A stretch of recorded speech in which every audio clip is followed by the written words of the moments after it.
What's up guys, Justin here with the SketchUpEssentials.com. So this week I wanted to kick off by talking about some tips that can help you make your renderings in whatever rendering software you're using better. Let's go ahead and just jump into it. Before we get started, I did want to kick off with a reminder that our Black Friday Cyber Monday sale for the SketchUp Essentials course is still going on for a couple more days, but this is basically the best sale that I run every year on access to my training materials. So you can either get 50% off of the monthly membership, or you can save even more by going with the annual membership. And so the course is going to go start to finish, teaching you the fundamentals of SketchUp and then moving into modeling for 3D, not only for models, but also for creating plans in layout. As a part of this course, you also get access to my complete Twinmotion Essentials course. So this is going to teach you how to create realistic 3D renderings of your models in Twinmotion. So if you do want to take your rendering game to the next level, you do have access to that training as a part of this course as well. So like I said, that's going to be going on through the end of the day Wednesday, so you can check it out at the SketchUpEssentials.com/course. Now let's go ahead and just jump into it. All right, and so when you think about rendering, remember that what you're doing is you're trying to take a 3D model and you're trying to make it more closely replicate reality. And you do that a few different ways. So usually the way that I look at my rendering is I look at 4 different things. So the first thing I look at is the level of geometric detail in the model. I need the model to be detailed enough that it looks good in a rendering software. From there, I pay attention to materials, and then I pay attention to lighting, and then I pay attention to composition of my scene. So let's go ahead and let's start off with geometric detail. So the first thing that you want to think about is when you're bringing models over into Twinmotion or whatever your rendering software is. Let's say that we were to just bring in a chair model from the 3D warehouse. There's all sorts of levels of detail. Well, some of those chairs are going to look good when they're rendered and some of them are not. So this one right here, for example, probably like an overly simplistic version, but this is just something that I can bring in. Well, if I download this chair and I bring it into my model like this, and first off, notice how the scale is way big. So that's probably the very first thing, is make sure that your models that you're using are actually to a proper scale. But if I bring this chair into the 3D or if I bring this chair into a rendering program, it's not necessarily going to render out very well. So if I pop up the Datasmith add-on, and let's go ahead and let's bring this into Twinmotion. So I'm going to do a file, import. All right, and so if I bring this over into Twinmotion, you can see how this chair just doesn't have the level of geometric detail that we need in order for it to look realistic, right? Like, nothing against the author of the chair or anything like that. It's just that you have a higher bar for realism when it comes to using your rendering software. And so one of the first things I recommend is make sure if you're bringing in context models, you either pick something in the 3D warehouse that has a fair amount of geometric detail, right? So if I wanted to bring in a chair like this, I might go to one of the more popular ones. So I might sort by popularity, but then I might find something that's going to be a little bit more detailed and therefore a little bit more realistic. So that's one way you could do this, is you could bring in something like these benches right here from Alejandro Soriano. And notice how these have a lot more geometric detail in here, but also better materials. And so if I was to send this over to Twinmotion, right, these benches and chairs are going to look a lot better when I render them out. But one of the things that I really recommend is you don't even need to use SketchUp models at all. You can use things from your library of whatever rendering software you're using. And so I could just bring in one of these benches, and if you look at this, this is actually set up to work in a rendering software, right? So it's set up with a realistic metal material. It's got all the hardware modeled, but notice how this just looks a lot better than this. So you need to make sure that the context models that you're using inside of your rendering are actually detailed. All right, so in addition to detailed context models, I want you to take a look at this Lake House Retreat model that comes as a sample in Twinmotion. So one of the things that really makes this model stand out is the fact that they've actually gone through and they've modeled the metal ridges on the roof right here. Now, I am not saying that I always recommend modeling to this level of detail. In fact, I usually don't, unless you are modeling for a realistic rendering. And the reason why is because let's say that we were to adjust the lighting in this scene, and I'm actually going to toggle lumen on just so you can see this a little bit better. Let's say that we were to move our time of day to something a little bit later, right? Notice what you're getting on this roof, because we've modeled this out, is you're getting little shadows coming off of this, but we're also getting kind of the contrast between the bright metal panel and these ridges right here. Well, the reason why is because those have been modeled out, and notice how they're actually catching the light, and they create a really good look on the roof right here. So another example is if you look at the end of this building, notice they've actually modeled it where it has a little like end piece or end cap over the outside. So that's something that you see when you look at the outside of this building. And so rather than just seeing kind of like a blah into the building, you're actually seeing that detail of how this would actually be constructed. So if you're going for realism in your models, you need to pay attention to the level of model detail that you're generating in here, because it can make a huge difference in the level of rendering, as opposed to you just creating like a flat plane and then just slapping a texture on here. Which in some cases is going to look fine, but if you're really looking for realism, you're going to have to pay a little bit more attention to your model detail. All right, so another thing that you want to pay attention to when you're talking about your geometric detail in a model. Let me go ahead and bring this speed down a little bit to the handle speed.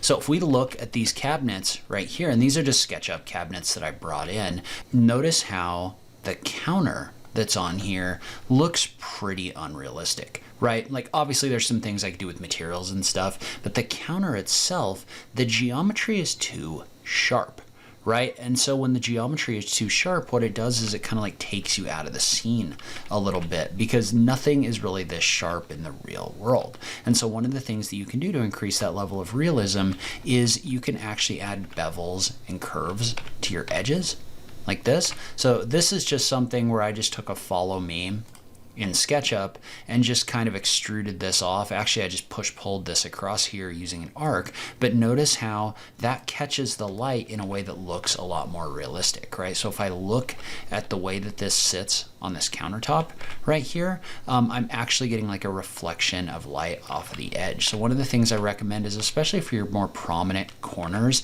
bevel the edges off and at least make them so they don't come to a sharp point like this right here, because it's a definite immersion breaker inside of your rendering. All right, and while we're looking at this cabinet, one of the things that's really important is that you bring in materials that are to the proper scale. And this is a weird thing about bringing in geometry from SketchUp, is sometimes it comes in at the wrong scale when you apply materials to it, something to do with the UV mapping.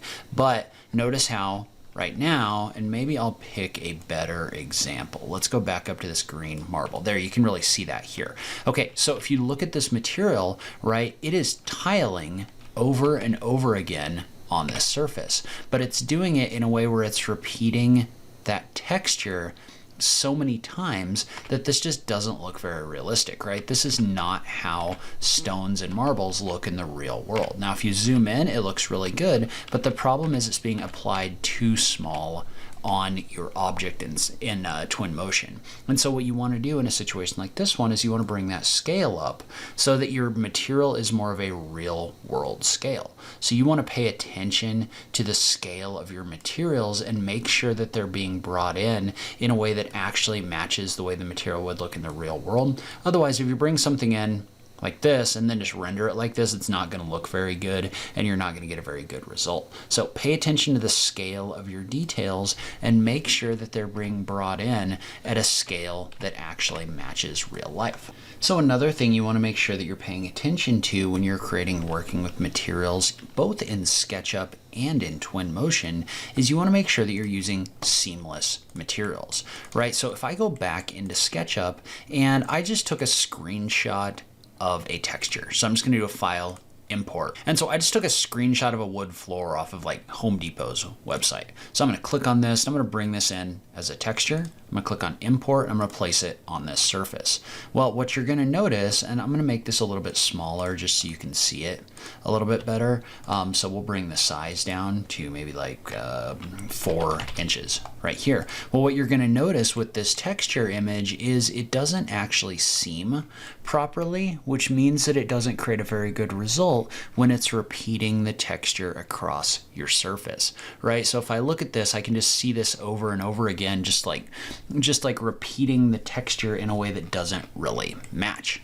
Right? So when you bring in textures to something like SketchUp or something like Twinmotion, you want to make sure that you're actually searching for seamless materials. And so most texture websites anymore have seamless materials on them. So like, for example, this is Polyhaven, but if I was to bring in a wood texture from Polyhaven, and I'm going to see if they've got just like a wood paneling in here. I don't know if they do. We'll go with this kitchen wood material. I'll just bring this in. It's not perfect for cabinets, but you can at least see what I'm doing. But if I bring in this material, but notice how this one like smoothly transitions where it's repeating the material so that you don't have seams between those repeats. I mean, you can kind of see them here, right? You can see this dark area that gets repeated up here, but it seems in a way that you can't tell that it's just a texture image tiling over and over again. So make sure that you're using seamless textures in your rendering, otherwise you're not going to get a very good result. Oh, and while we're on the subject of textures, one thing that you're going to want to do is you're going to want to make sure that you're using texture images that are actually decent resolution. So like, for example, this is the wood veneer texture that comes along with SketchUp when you first load it up. And I'm going to go ahead and I'm going to bring the size down a little bit to maybe like 2 feet right here. So it looks okay. You can tell that it's supposed to be a wood texture and that it's supposed to be wood, but you can also see that it's very fuzzy when you zoom in because it's a low resolution image. Well, that's a bit of a problem when you bring this over into our rendering software, and hopefully this is updated. Yeah, it has. So that's a bit of a problem when you bring this into our rendering software, because when you zoom in like this, notice how it just doesn't look very good compared to the wood material that actually comes along with Twinmotion. So one of the things that you should do is either download your textures for rendering from a higher resolution source. So I use Polyhaven a ton. You also might try 3dassets.one, which searches multiple different texture websites. And so these are going to be higher resolution resources. And most texture websites are also going to give you the ability to download higher resolution versions of the image. Now, I don't necessarily recommend that you go in and just use the 8K on everything. Usually I try to keep things around the 2K unless I have something that's really going to be a focus in my rendering, but you need to make sure that you're bringing in something that at least has decent resolution in order for you to get good results. Okay, so when you're setting up materials in a rendering software, one of the things that's really important is it's important that you're bringing in the PBR maps associated with the material. And so PBR maps are important because they contain information about things like where materials should be shiny, where they should be displaced or bumpy, things like that. So you want to make sure that you're bringing in those PBR maps and actually using them and loading them into the slots. So let's bring this tile material over into Twinmotion, and then we can take a look at how this should look.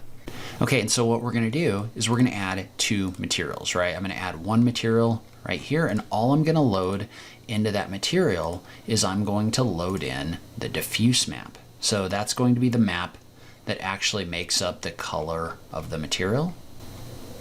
All right, so for this one, I'm just going to load the diffuse in. And so that's just going to make it a tile material, and I'm going to drag it onto this object. We'll go ahead and we'll bring the scale down a little bit so you can see this tiling. All right, so if I zoom in on this, this material looks pretty good. So it's got grout lines, it's got other things like that, but it's kind of flat. Now let's do the same thing on this object, but we're going to load all of those maps in. So I'm going to add a new material, and I'm going to load in not only the diffuse map, but I'm also going to load in the roughness map. I'm going to load in the normal map.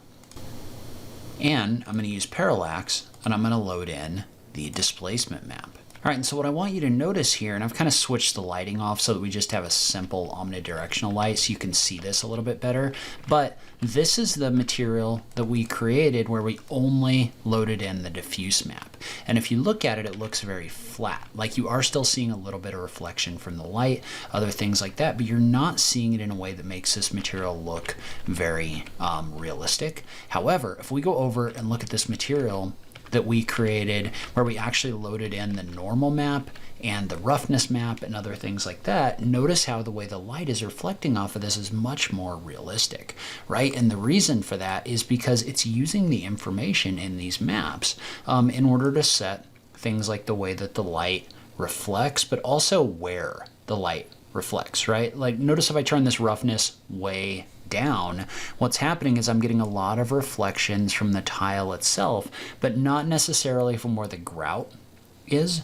right here, which makes this very realistic. I can also use this normal map in order to make this look bumpy. So when I make it look bumpy, right, notice how the way the light is reflecting off of here is much more detailed and your result looks a lot better. So going from here to here, I got this much better result in here by simply loading in the PBR maps to my rendering program.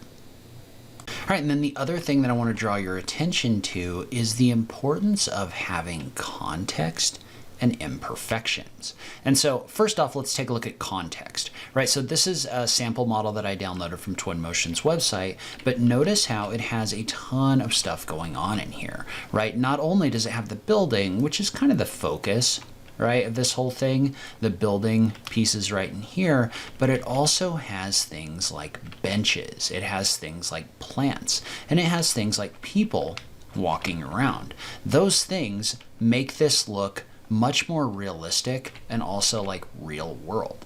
So say that I was to toggle off things like your vegetation, things like your furniture, things like your people, and probably things like your exterior assets.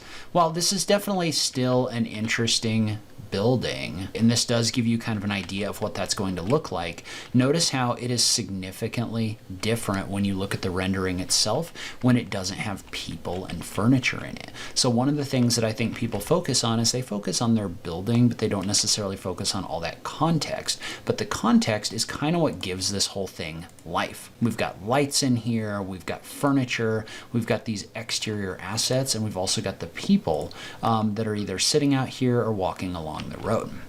So by adding that additional context, not only are you making this look more lived in, which is definitely valuable, it also gives the eye somewhere to go other than your actual building itself. So you're not looking at this trying to figure out like, oh, this shouldn't reflect this way. Your eye looks at the trees, your eye looks at the furniture, and your brain kind of looks at this and says, yeah, this is totally a scene that seems like it's in the real world. And so therefore, and so by adding all of those additional things that kind of draw your eye and are kind of real world, it definitely makes a difference in your final result.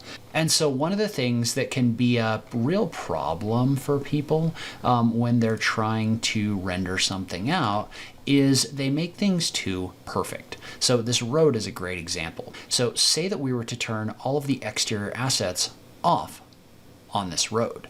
Well, the problem with this road now is it's very uniform, and it's a little bit hard to see because you've got the paths on here, so maybe I'll turn these off.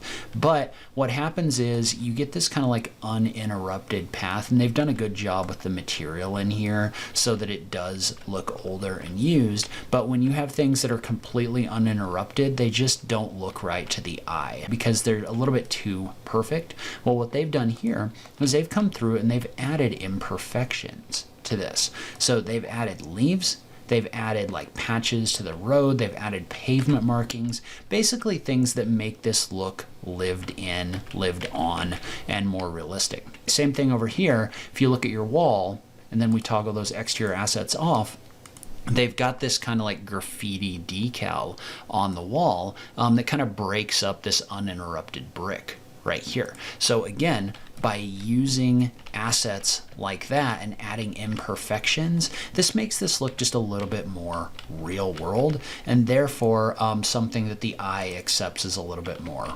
realistic. So make sure that you're adding some of those imperfections. Do it in the way that they've done it here, in the sense that you can toggle it on and off so that you can really get a feel for what it's doing to your scene, because that does definitely make a big difference. All right, so that's where I'm in this video. If you want to learn more about how to create more realistic renderings, make sure you check out my course that is on sale through the end of the day on Wednesday. You can check that out at the sketchupessentials.com/course. Let me know if you have any questions about anything we talked about. I just love having that conversation with you guys. As always, thank you so much for taking the time to watch this, and I'll catch you in the next video. Thanks, guys.